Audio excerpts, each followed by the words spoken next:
स्वयं हनुमान जी महावत के रूप में, हाथी के ऊपर हौदे में बैठे हुए श्री सीताराम जी, पीछे सैनिक चल रहे हैं। प्रयागदास को डर लगा, देखो दिन में मिले नहीं, रात में मेरे को हाथी से कुचलवाने आ गए लग रहा है। खड़े हो गए, थर थर काँप रहे हैं, हाथ जोड़ लिए, लेकिन हाथी को वहाँ बिठाया गया। हाथी बैठा, सीढ़ी लगाई गई, सीताराम दोनों उतरे अपने हाथी से नीचे आए और भगवान राम ने प्रयाग के पास जाके कहा, देखो तुम्हारी बहन ये है सीता जिसको तुम दिन में ढूंढ रहे थे, थोड़ा व्यस्त थे लेकिन अब तुमसे मिलने आ गई।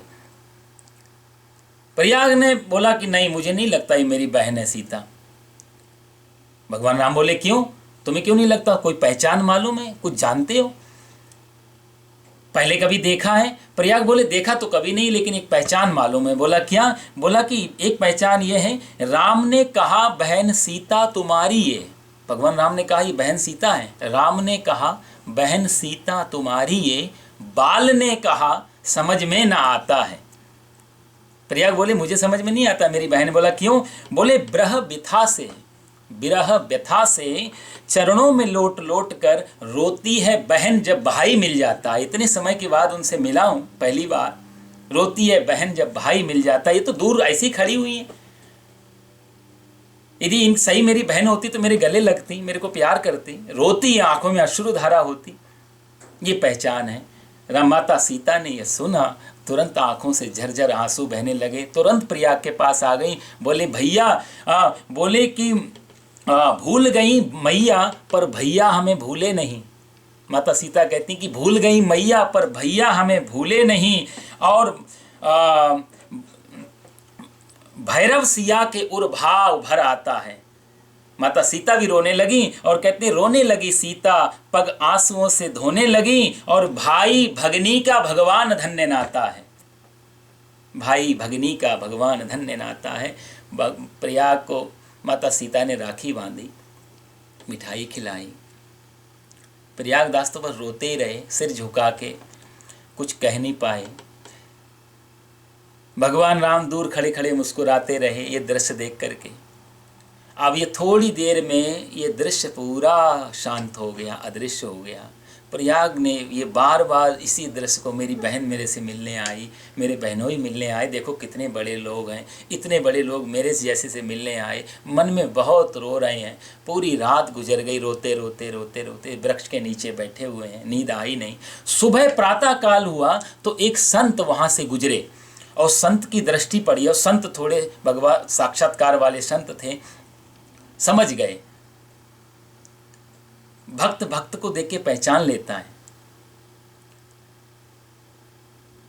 4 मिले 64 खिले, भी से 7 करोड़, हरिजन से हरिजन मिले तो भी से 7 करोड़। कहते हैं भक्त भक्त को देखता है ना तो एक अजीब उनमें एक रिफ्लेक्शन होता है, वो पहचान लेता है। संतों को, इसका संत को पता लग गया, इस पे किशोरी जी की कृपा हुई है। वो अपने उस प्रयाग को अपने आश्रम ले आए। आश्रम ला करके दोपहर में बैठे हुए थे तो कहते हैं 2 देवियाँ आई वहाँ पे, सोने के थाल, कटोरियों में सारा खाना भरा हुआ, और सोने के थाल लेकर के आई। बोले कि हमारे घर में भगवान सत्यनारायण की पूजा थी, उसका प्रसाद लेकर के आए हैं, आप भोजन कर लो, थाली हम बाद में ले जाएंगे। शाम हो गई, थाली कोई लेने नहीं आया। महात्मा पहचान गए। महात्मा ने कहा देखो प्रयाग, तुम्हारी बहन ने ये विदाई दी है तुम्हारे को, ये सोने की थालियाँ तुम्हें भेजी हैं, तुम इनको ग्रहण करो। पहुनाई की है, विदाई की है। प्रयाग बोले देखो महात्मा जी, मेरी माँ मेरे को डांटेगी, मैं बहन के यहाँ से कुछ ले नहीं सकता हूँ, तो इसको आप ही रख लो। महात्मा जी बोले मेरा अधिकार इन पे है नहीं, ये तो तुम्हारा अधिकार है, तुम्हारी बहन ने भेजी, तुम्हें रखना चाहिए। प्रयाग बोले मैं नहीं रख सकता। दोनों ने सलाह की तो अयोध्या में एक जगह है वशिष्ठ कुंड, बहुत बड़ा कुंड है पानी का, वो 2 थाल कटोरी चम्मच जो भी था वशिष्ठ कुंड में उन्होंने डाल दिए। हो प्रयागदास अपने घर आ गए, और प्रयाग घर में आ गए तो माता का रो रो के बुरा हाल था। माता ने पूछा बेटा कहाँ चला गया था? प्रयाग ने सारी कहानी सुनाई। माँ मिलने गया था, मेरी बहन मिली, अरे वो तो बहुत बड़े लोग हैं, हाथी पे आए थे, बहनोई भी थे और सैनिक भी थे साथ में। सारी कहानी सुनाई। देखो देखो मेरे को राखी बांधी है उन्होंने। माँ की आंखों से आंसू झर पड़े। आकाश की तरफ देखा, तुमने मेरी बातों की लाज रख ली थी। माँ रोती रही। अब प्रयाग के मन में बार बार होता, माँ मैं मिलने जाऊँ, बहन से मिलने जाऊँ, माँ मना कर देती है। लेकिन भूले नहीं। अब हर समय मन सीताराम सीताराम सीताराम में लग जाता है। एक दिन ऐसा हुआ कि प्रिया की उम्र भी लगभग 15-18 वर्ष की हो गई। माँ का देहांत हो गया। माँ का देहांत हुआ तो प्रिया के सारे बंधन टूट गए, सारी मोह ममता टूट गई। अब थोड़ा समझ में भी आया उनके क्या घटना घटी थी, क्या हुआ था। और ज़्यादा मन में भाव आ गया। मेरी छोटी सी बाल बुद्धि ने बहन के रूप में यदि उसको उनका भाव रखा तो भगवान मेरे से बहन के रूप में मिलने आ गए। हमेशा वही श्रद्धा, वही भावना अपने मन में रखते हैं। समझ गए कि भगवान थे, वो पूरा दृश्य मन में उनके उतर गया, लेकिन भूले नहीं। प्रयाग की माँ समाप्त हुई, भोज भंडारा किया, माँ की अंत्येष्टि सारी क्रिया करने के बाद में प्रयागदास वहाँ से सीधे अयोध्या आ गए। वृक्ष के नीचे बैठ जाते हैं। सीताराम सीताराम सीताराम सीताराम, दूसरा कोई काम नहीं। जहाँ भी कथा होती है, रामायण की कथा, वहाँ पीछे जाके बैठ जाते हैं, कथा सुनते हैं। पूरा जीवन प्रयाग ऐसे निकालते हैं। प्रयाग कहते हैं मन में, देखो मेरी हालत क्या थी। मैं तो एक इतना गरीब छोटे से परिवार में कहाँ जन्मा, एक छोटे से भाव से किससे मिलवा दिया। पाहिन में पनही न इतय, प्रयाग कहते हैं पाहिन में, पैर में, पनही न इतय, उत्भूषण की तन पे छवि छाजी। यहाँ तुम पैर में चप्पल नहीं और हाथी पे चढ़ के आई। पाइन में पनई न इतय, उत्भूषण की तन पे छवि छाजी। और जाहि विनीत लिखी धरणी, जिसके भाग्य में धरती पे सोना लिखा हो, जाहि विनीत लिखी धरणी, तही की भगनी गजराज विराजी। उसकी बहन हाथी पे चढ़ के आई और मान की बात नहीं मन में, चित्त में एक चोट लगी मोय माजी। और कहते हैं बात कहीं बहनी दुई चार, पर बोले नहीं बहनोई मिजाजी। भगवान राम से कोई बात नहीं हो पाई थी मेरी उस समय। इसी भाव में रहते, कभी तो मिलेंगे, उनसे बात करूंगा। मन में बहन बहनोई का ये रिश्ता मजबूत कर लिया इस भाव को, मेरी बहन है और वो मेरे बहनोई। भाव कोई भी हो, मैंने आपसे कहा रिश्ता कोई भी जोड़ो। भक्ति का एक ही फॉर्मूला है कि आपका भगवान के साथ संबंध क्या है। जब तक संबंध नहीं है तब तक भक्त नहीं। हर भक्त भगवान के साथ एक संबंध क्रिएट करता है और वही डोर फिर उसको मिलवाते। भक्ति का एक ही फॉर्मूला, हमारा संबंध क्या भगवान के साथ। कोई भी संबंध जोड़ना चाहिए। ये संबंध उनका मजबूत था। सीताराम सीताराम करते जगह जगह अपनी कथा सुनते हैं भगवान राम की, और इतना विभोर हो जाते हैं कथाओं में, डूब ही जाते हैं, भूल ही जाते हैं। एक दिन कहते हैं कथा चल रही थी, ये सत्य घटना है साहब, कहीं कथा चल रही थी, व्यास जी सुना रहे थे। भगवान राम ने माता कैकेयी और पिता दशरथ के कथनानुसार सीता माता के साथ, लक्ष्मण भैया के साथ वन में प्रवेश कर लिया, राजपाट छोड़ दिया। अब बस ये कथा सुनी, अब बेचारे बड़बड़ाने लगे वहीं पे। क्या जरूरत थी घर छोड़ के जाने की। अरे माता को समझा सकते थे, सुमंत को बुलाते, वशिष्ठ जी को बुलाते, विश्वामित्र को बुलाते, आपस में सलाह सुलह कराते, घर छोड़ के चले गए। अब देखो वरदान तो इन्होंने राम को मिला कि बन जाने का, पर मेरी बहन को भी ले गए साथ में। और ये लक्ष्मण भैया ये तो चाहते ही नहीं थे घर में रहना, इनको कम से कम समझाना। ऐसे बड़बड़ा रहे हैं बेचारे वहाँ से। यही अंतर है।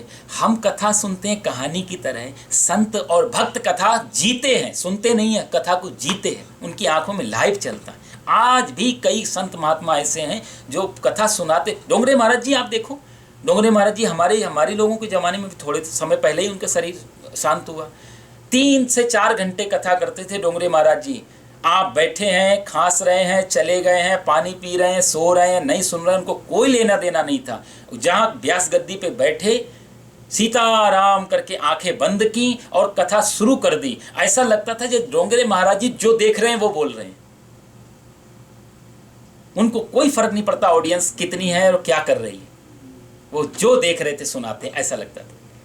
संत लोग कथा को जीते हैं। इनके मन में भाव आया कि ऐसा क्यों किया भगवान राम ने, क्यों जंगल चले गए। व्यास जी से पूछा कि अभी प्रभु कहाँ पे पहुँचे हैं, तो अब व्यास जी भी बेचारे थोड़ा उन्होंने वैसे ही कह दिया चित्रकूट में हैं अभी। चित्रकूट में, अच्छा। लोगों के पास गए, लोगों से कहा थोड़ा पैसा चाहिए। लोग बोले क्यों? बोले अब तुम्हें क्या बताएं, देखो वो जंगल में चले गए हैं ऐसे ही, आप सब सारी चीज़ें छोड़ के, उनके लिए थोड़ी व्यवस्था करनी, लेटने बैठने की, मेरी बहन को भी ले गए। लोग प्रसन्न होते। और सुनो, इनका नाम जब इन्होंने सीता को अपनी बहन बताया, राम जी को अपना बहनोई बताया, तो अयोध्यावासी इनको मामा प्रयागदास बोलने लगे थे। तो नाम बदल गया था मामा प्रयागदास। आज भी मामा प्रयागदास के नाम से अयोध्या में काफ़ी इनकी चर्चा। तो लोग देते इनको, पैसा इकट्ठा किया, 3 पलंग खरीदे, 3 रजाई, 3 गद्दे, 3 तकिया, 3 जोड़ी जूते, सब सामान इकट्ठा किया, सिर पे रखा, पहुंच गए चित्रकूट। मंदाकिनी के तट पे पहुंच गए। बह रही मंदाकिनी, वहीं पे सारा सामान रखा, जोर से चिल्लाए, सुनो राम जी अब बाहर आ जाओ जंगल से, कोई बात नहीं, तुमसे नाराज तो बहुत है लेकिन अब हम डांटेंगे नहीं तुमसे, आ जाओ बाहर निकल के, तुम्हारे लिए सामान लाए हैं। कोई आया नहीं। जब कोई नहीं आया बेचारे, तो शाम होते होते पहले खुद ही नदी में अंदर घुस गए, जंगलों में पहुंच गए। चित्रकूट के जंगलों में जाके खोज रहे हैं, चिल्ला रहे हैं। भगवान राम को बड़ी दया आई, जंगल में से तीनों प्रकट हो गए। क्या हुआ? तो उन्होंने बोला देखो आपसे कहना तो बहुत कुछ था पर मैं कहूँगा नहीं, अब आप ऐसा करो कि चलो कोई बात नहीं, अब ये पहनो। क्यों आ गए जंगल में? क्या जरूर? घर का झगड़ा किस घर में नहीं होता? सबके घर में झगड़े होते, कोई घर छोड़ के चला जाता है छोटी छोटी झगड़ों से। लेकिन कोई बात नहीं, वो आ ही गए। तो आप ये भगवान राम बोले देखो हम वनवासी हैं तो इसलिए ये सब हम प्रयोग नहीं कर सकते हैं।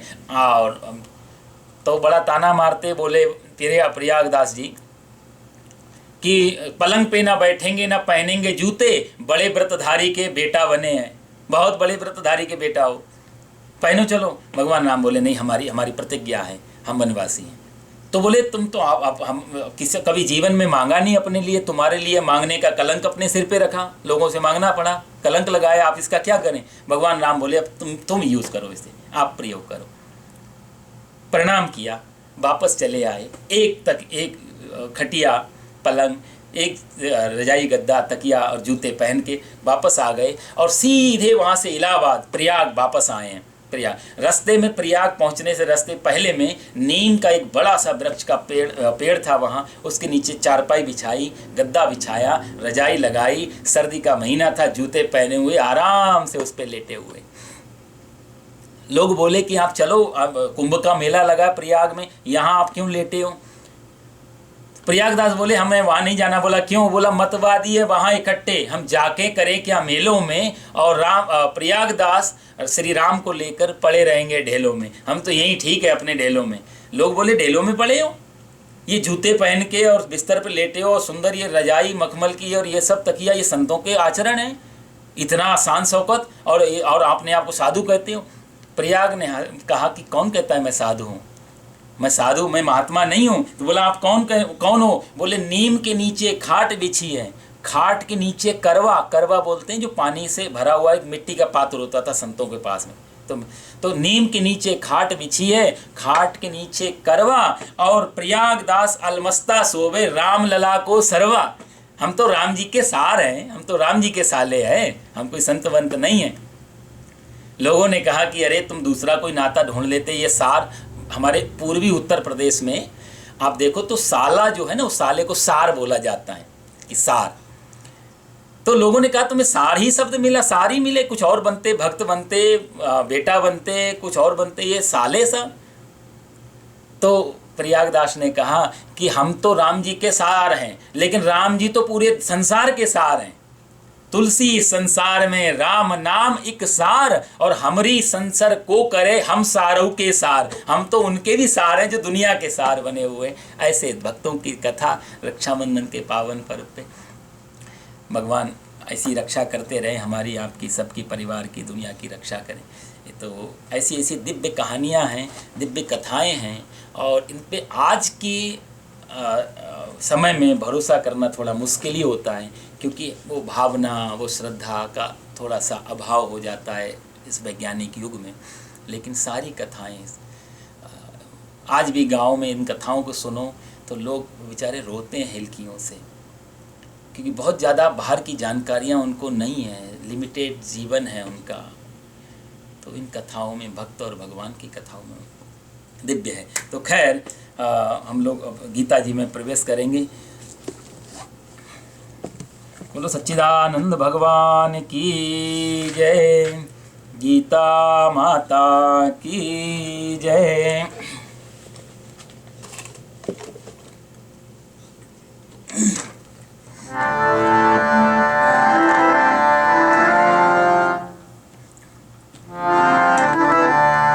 सच्चिदानंद रूपाय विश्वोत्पत्त्यादि हेतवे तापत्रय विनाशाय श्री कृष्णाय वयं नमः। मूकं करोति गिरिं यत्कृपातमहं वन्दे परमानन्दमाधवम्। सच्चिदानंद भगवान की, गीता माता की जय।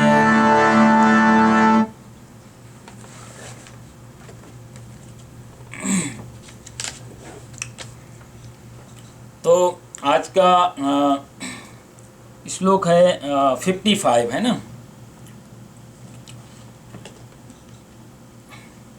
श्री भगवानुवाच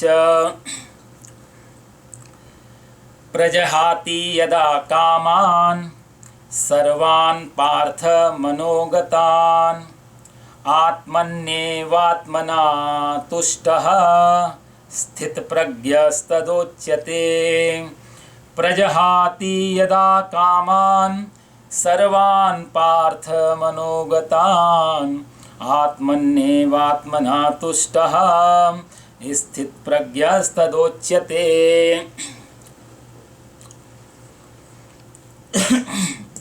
सॉरी, भगवान कहते हैं, पिछले बार हमने सुना था, अर्जुन ने प्रश्न किया था कि स्थिति प्रज्ञस्य का भाषा।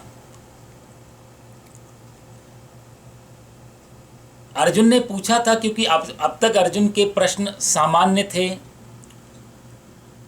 पर अब अर्जुन ने बहुत ही वैज्ञानिक और बहुत ही महत्वपूर्ण प्रश्न किया। उसने ऐसा प्रश्न किया है जिससे भगवान अपनी पूरी धारा ही बदलने पे मजबूर हो गए। भगवान अब तक कुछ समझा रहे थे, अब भगवान उपदेश देंगे। इसको समझाने में उपदेश देने में अंतर है थोड़ा सा। यहां से भगवान अर्जुन को उपदेश देना प्रारंभ करते हैं, क्योंकि अर्जुन के प्रश्न अब लौकिक ना होके अलौकिक हो गए।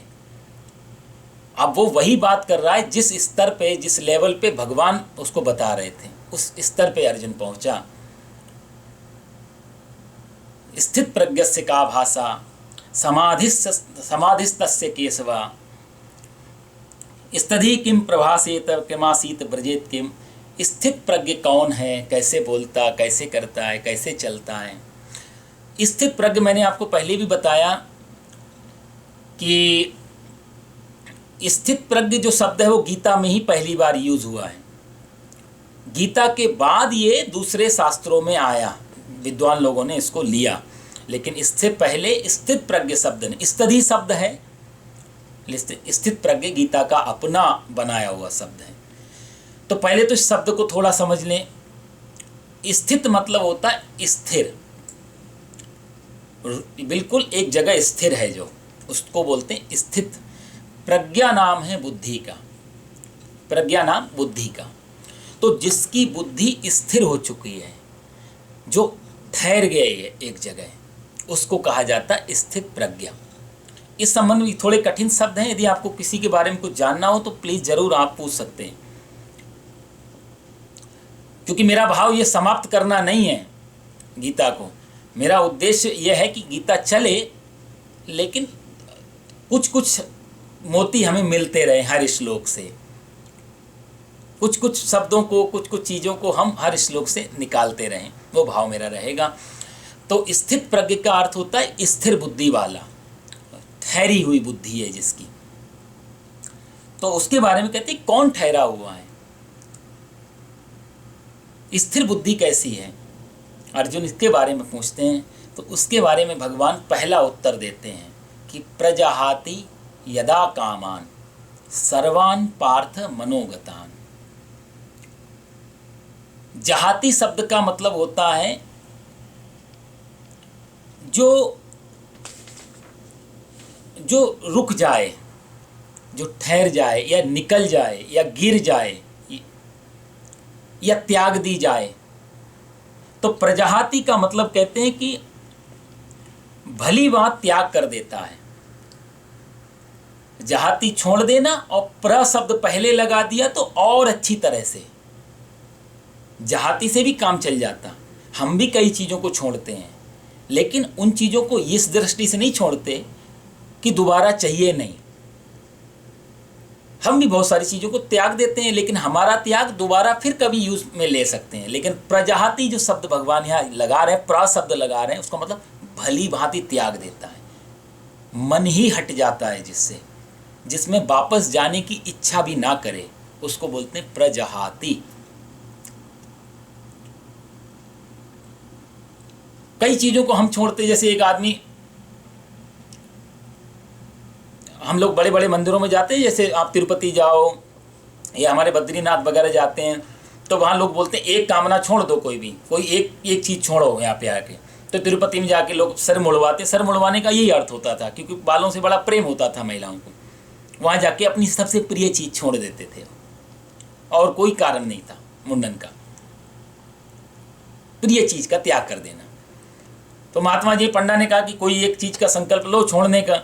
तो आदमी बोला कि साहब मैं एक चीज़ छोड़ता हूँ, मैं बैगन छोड़ देता हूँ।